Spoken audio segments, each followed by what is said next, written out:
Welcome to Round the Table with Gratz Park Private Wealth. I'm Sherry Hawley, President and Senior Wealth Advisor.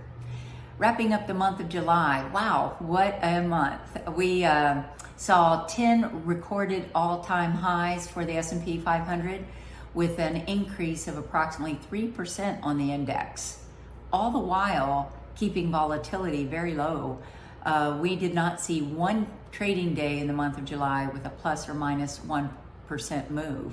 So pretty good news as we kick off these summer months. Right now we're in the midst of earnings season. Actually today's July 31st, one of the biggest days for earnings reports.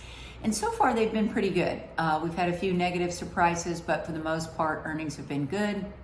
We did get the US GDP, the gross domestic product, how our economy grew in the second quarter. We got that data yesterday and we saw growth of 3%. But don't let the headline fool you. That 3% was really a snapback on net exports after the tariff deals were postponed. And the number there that we saw that was weaker is consumer spending, and that only came in at 1.42%.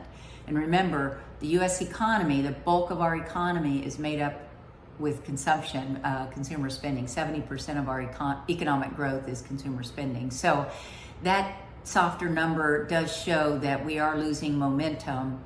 But that being said, the Fed decided yesterday, the Federal Reserve, Jay Powell and his team, to not cut rates or raise rates. They left rates unchanged, which was highly expected.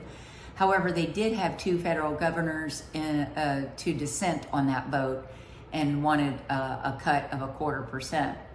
Now, their next meeting is not until September, so we will continue to get data between now and then.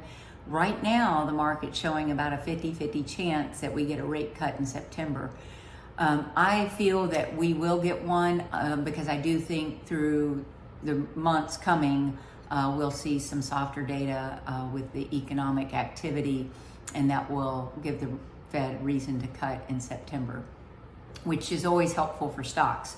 Also, just want to point out, August, September seasonally tend to be slower months for the market. So wouldn't be surprised to see some consolidation in August after such a strong month in July as we move forward. But we will continue to pay attention to what's going on with the tariffs. We still have uncertainty there. Two major countries, China and Mexico, both got 90-day moratoriums, so we won't know where those tariffs will be set for a bit. And we don't know yet quite all of the economic impact that the tariffs we've seen in place have had. And we will continue to get that data as we move through the rest of this year. So for now, we're staying put and not changing our outlook for the market as we move through the next quarter. We will stay in touch. Thanks for joining us here at Round the Table with Gratz Park Private Wealth.